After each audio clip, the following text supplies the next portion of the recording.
Video like जरूर कर लीजिए और ऐसे वीडियो लगातार फ्री में पाने के लिए चैनल को तुरंत सब्सक्राइब कर लीजिए और बेल आइकन को जरूर टैप कर लीजिए ताकि आगे भी सारे वीडियो आपको मिलते रहे। यूट्यूब में फॉलो करते हैं तो प्लीज ये वाला फ्री टेलीग्राम चैनल जरूर ज्वाइन कर लीजिएगा। सारे नोटिफिकेशन सारे अपडेट यहीं पे आते हैं, ध्यान रखिए। Hello friends, welcome back to our YouTube channel UPPSC best online coaching. उम्मीद है कि आप स्वस्थ होंगे और बेहतर तैयारी कर रहे होंगे। फ्रेंड्स, आज की इस क्लास में हम लोग बक्सर के युद्ध की चर्चा करेंगे और समझेंगे कि किस प्रकार ब्रिटिशर्स बंगाल के राजनीति में अपना वर्चस्व स्थापित करते हैं। तो चलिए दोस्तों, शुरू करते हैं आज की इस महत्वपूर्ण क्लास को। यह क्लास सभी प्रकार के प्रतियोगी परीक्षाओं के लिए समान रूप से उपयोगी है। आप चाहे वनडे एग्जाम की तैयारी कर रहे हैं या फिर स्टेट पीएसएस एग्जाम की या फिर किसी भी प्रकार की परीक्षाओं की। तो दोस्तों, शुरू करते हैं अपने आज की इस क्लास को। देखिए, यहाँ पर पेड कोर्सेज से जुड़ी कुछ इन्फॉर्मेशन दी गई है। अगर आप टीम के पेड कोर्सेज से जुड़ने के इच्छुक हैं तो आप इन दिए गए नंबर पे कॉल कर सकते हैं। इसके अतिरिक्त ज्ञान सर का व्हाट्सएप नंबर है, आप यहाँ से व्हाट्सएप के माध्यम से भी जानकारी प्राप्त कर सकते हैं।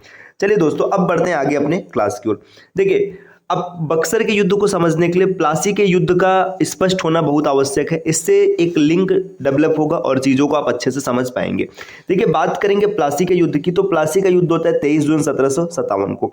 प्लासी के युद्ध में सिराजुद्दौला की मृत्यु हो जाती है और सिराजुद्दौला की मृत्यु होने के पश्चात मीर जाफर को नवाब बनाया जाता है, जो कि सिराजुद्दौला का सेनापति होता है। आपने पीछे देखा था कि किस प्रकार से षड्यंत्र किया जाता है और सिराजुद्दौला को हराया जाता है।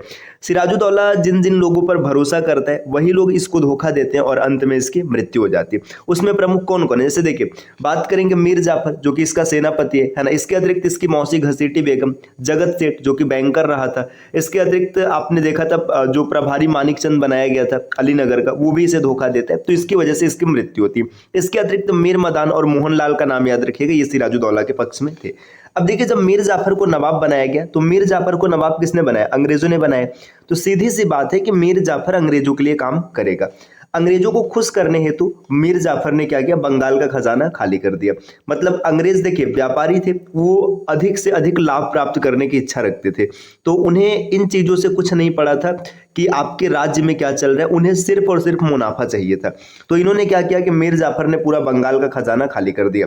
अब देखिए, जब तक खजाना खाली होता रहा तब तक अंग्रेज खुश थे। अब सीधी सी बात है, जब खजाना खाली हो गया तो मीर जाफर को फिर भी वो परेशान करेंगे कि खजाना और निकाला जाए। अब मीर जाफर के पास खजाना है नहीं क्योंकि खजाना खाली हो चुका है। अब मीर जाफर बचने का प्रयास करेगा। तो देखिए, बचने का प्रयास क्या किया जाता है।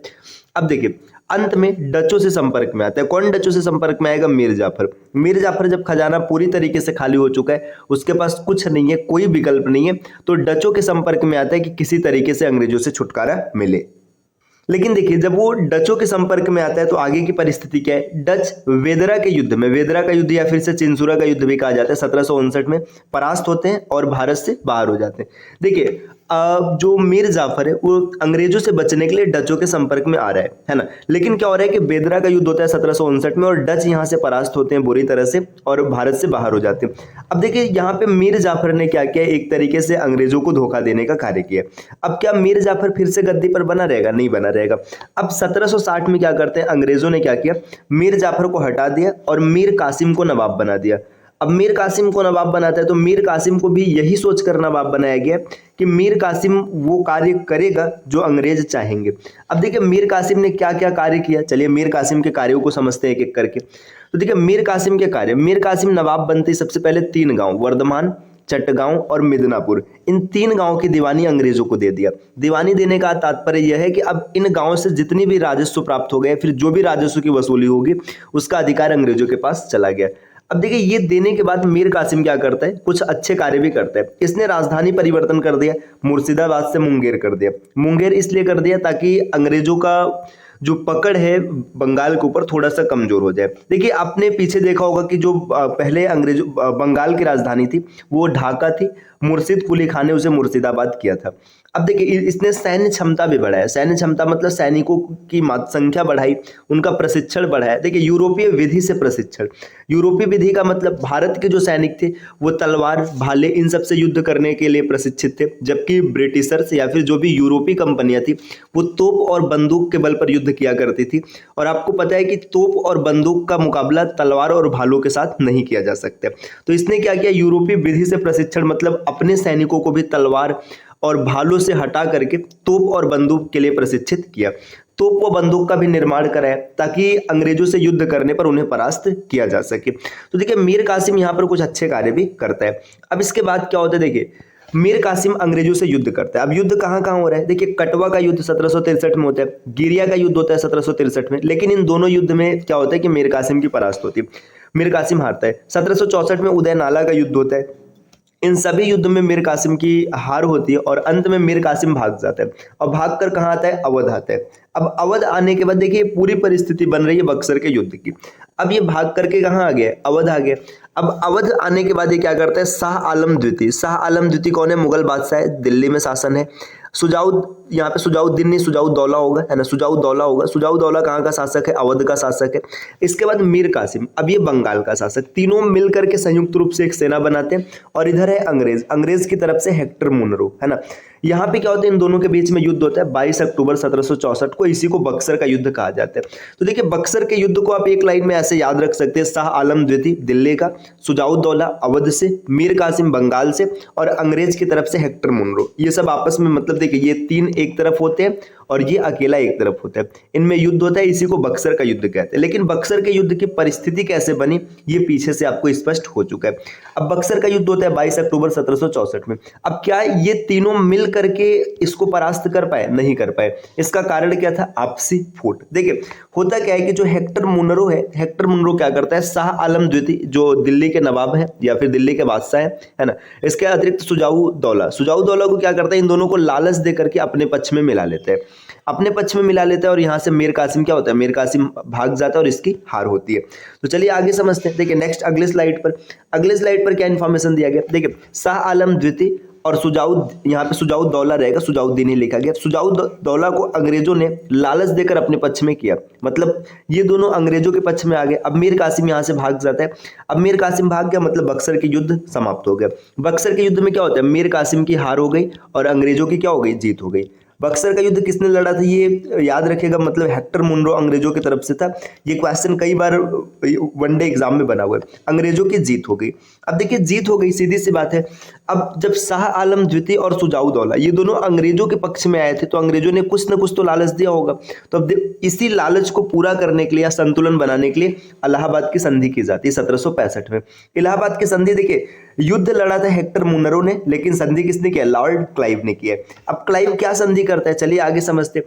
इलाहाबाद की संधि में दो संधियां की जाती है। एक संधि होती है 12 अगस्त 1765 को, है ना, ये शाह आलम द्वितीय के साथ होती है जो कि दिल्ली के बादशाह हैं। और दूसरी संधि होती है 16 अगस्त 1765 को जो सुजाउद्दौला के साथ होता है जो कि अवध का नवाब है।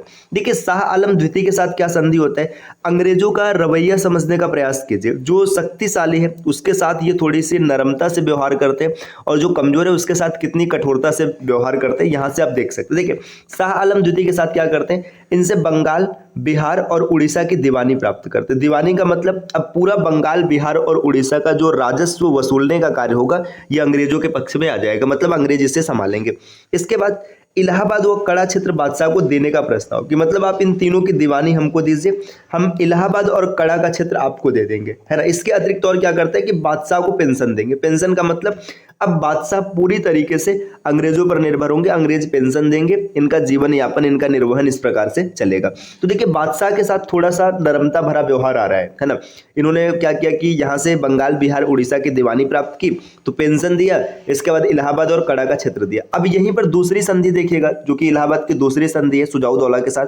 इससे इन्होंने इलाहाबाद, कड़ा का क्षेत्र लिया, साथ में चुनार का किला भी ले लिया और युद्ध में जो क्षति हुई है उसकी भरपाई करने के लिए 50 लाख का जुर्माना लगाया, है ना। अब मतलब देखिए यहां से इन्होंने राजस्व प्राप्त कर लिया, मतलब जो प्रथम संधि इससे इन्हें राजस्व मिल गया और द्वितीय संधि से क्या हुआ, युद्ध में जो इनका नुकसान हुआ उसकी भी भरपाई कर लिया। अब यहां से पूरी तरीके से सत्ता किसके हाथ में जा रही है, अंग्रेजों के हाथ में। अब अगले स्लाइड पर आते देखिए। अब इसके बाद ये जो संधि हो गया, इनको बंगाल, बिहार, उड़ीसा की दीवानी मिल गई। 1765 ईस्वी में क्या करते हैं, देखिए मतलब इन्होंने जब मीर कासिम वहां से भाग गया था तो मीर जाफर को नवाब बना दिया था। मीर जाफर की मृत्यु हो जाती है 1765 में। इससे पहले 1764 में मीर जाफर को नवाब बनाया गया था। अब इसके मृत्यु के पश्चात क्या होता है, देखिए नजमुद्दौला, सैफुद्दौला और मुबारकुद्दौला, ये तीन नवाब इसके नीचे आते हैं। ये मुबारकुद्दौला बंगाल का अंतिम नवाब है, इसको याद रखिएगा। इसके बाद क्या होता है 1775 में, मतलब मुबारकुद्दौला के बाद बंगाल में कोई भी नवाब नहीं बनते, फिर यहाँ से कंपनी का शासन स्टार्ट हो जाता है और कंपनी के शासन के बाद द्वैध शासन की भी कहानी शुरू हो जाती है ना। तो अब हम लोग आगे देखेंगे कि द्वैध शासन किस प्रकार से शुरू होता है ना। तो देखिए आज की ये क्लास रही, उम्मीद है कि बक्सर का युद्ध आपको एकदम अच्छे से समझ में आया होगा, कोई समस्या नहीं बना होगा, आप आसानी से चीजों को समझ पाए होंगे। चलिए 1 मिनट में सबको फिर से रिवाइज कर लेते हैं, चीजों को समझने का प्रयास करते हैं। देखिए होता क्या है कि प्लासी का युद्ध होता है 23 जून 1757 को।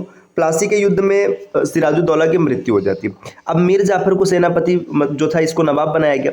अंग्रेजों को खुश करने के लिए इसने बंगाल का खजाना खाली कर दिया और अंत में क्या होता है कि ये अंग्रेजों से बचने के लिए डचों के संपर्क में आता है। लेकिन बेदरा के युद्ध में डच क्या होते हैं, परास्त होकर बाहर हो जाते हैं। अब इसने अंग्रेजों के खिलाफ विद्रोह किया था, अंग्रेजों ने क्या किया, इसे हटा करके मीर कासिम को बंगाल का नवाब बना दिया। अब मीर कासिम नवाब बनते ही सबसे पहले क्या करता है, 3 गांव वर्धमान, चटगांव और मिदनापुर अंग्रेजों को दे देता है इसकी दीवानी। इसके बाद राजधानी परिवर्तन करता है, मुर्शिदाबाद से मुंगेर लाता है, सैन्य क्षमता बढ़ाता है, यूरोपीय विधि से प्रशिक्षण देता है सैनिकों को अपने, और बंदूक और तोप का भी निर्माण करवाता है। इसके बाद क्या होता है, इसके बाद देखिए ये अंग्रेजों से युद्ध लड़ता है, कटवा का युद्ध, गेरिया का युद्ध, उदय नाला का युद्ध। इन युद्ध में इसकी हार होती है, ये भाग करके अवध चला जाता है। अवध जाकर के ये 3 लोगों से मिलता है, मतलब पूरी 3 लोगों की टीम बनाते हैं। शाह आलम द्वितीय मिलता तो 2 लोगों से, शाह आलम द्वितीय दिल्ली का बादशाह होता है, शुजाउद्दौला अवध का नवाब और मीर कासिम खुद बंगाल से। तीनों मिलकर के एक संयुक्त सेना बनाते हैं और इसका युद्ध होता है हेक्टर मुनरो के अंग्रेज सेना से, जिसे कि बक्सर का युद्ध नाम दिया जाता है। इस युद्ध में हेक्टर मुनरो दिमाग लगाता है और शाह आलम द्वितीय को और शुजाउद्दौला को अपने पक्ष में मिला लेता है और मीर कासिम को यहाँ से परास्त होकर भागना पड़ता है। इसके बाद क्या होता है, देखिए इसके बाद होता है इलाहाबाद की संधि। अब यहाँ पे यही चीज बताया गया कि कौन मतलब भाग गया। इलाहाबाद की संधि 1765 में लॉर्ड क्लाइव के द्वारा। लॉर्ड क्लाइव यहाँ पर चतुराई का प्रयोग करते हुए 2 प्रकार से संधि करते हैं। पहली संधि जो नवाब के साथ होता है, सॉरी बादशाह के साथ होता है, दिल्ली बादशाह के साथ होता है। ये क्या करता है कि मतलब थोड़ा सा नरमता भरा व्यवहार प्रस्तुत करता है। इसने बंगाल, बिहार, उड़ीसा की दीवानी प्राप्त की, तो इसके बदले में बादशाह को पेंशन दी और इलाहाबाद व कड़ा का क्षेत्र भी दिया। जबकि दूसरी संधि जो शुजाउद्दौला के साथ होती है, जो कि अवध का नवाब था, इससे बहुत ही कड़ा व्यवहार किया जाता है। इसे 50 लाख का जुर्माना लिया जाता है। इलाहाबाद, कड़ा व चुनार का किला भी छीन लिया जाता है। इसके बाद अंत में क्या होता है कि मीर जाफर, जब मीर कासिम भाग गया था तो 1764 में इसको नवाब बनाया गया था। 1765 में इसकी मृत्यु हो जाती है। फिर मीर जाफर के बाद नजमुद्दौला, सैफुद्दौला और मुबारकुद्दौला, ये 3 नवाब बनते हैं और मुबारकुद्दौला बंगाल का अंतिम नवाब होता है। इसके बाद बंगाल में नवाबों का शासन खत्म कर दिया जाता है, कंपनी का शासन लागू हो जाता है। तो अब अगली क्लास में हम लोग समझेंगे द्वैध शासन। द्वैध शासन क्या था, किस प्रकार से उसने बंगाल को नुकसान पहुंचाया, क्या ऐसा कारण था कि कियम परिक्कर ने द्वैध शासन को डाकू का शासन कहा था। तो दोस्तों ये आज की क्लास रही, अगली क्लास द्वैध शासन की होगी। आपसे मिलते हैं अगले क्लास में कुछ नए कॉन्सेप्ट के साथ। तब तक के लिए नमस्कार। क्लास आपको कैसी लगी कमेंट करके जरूर बताइएगा।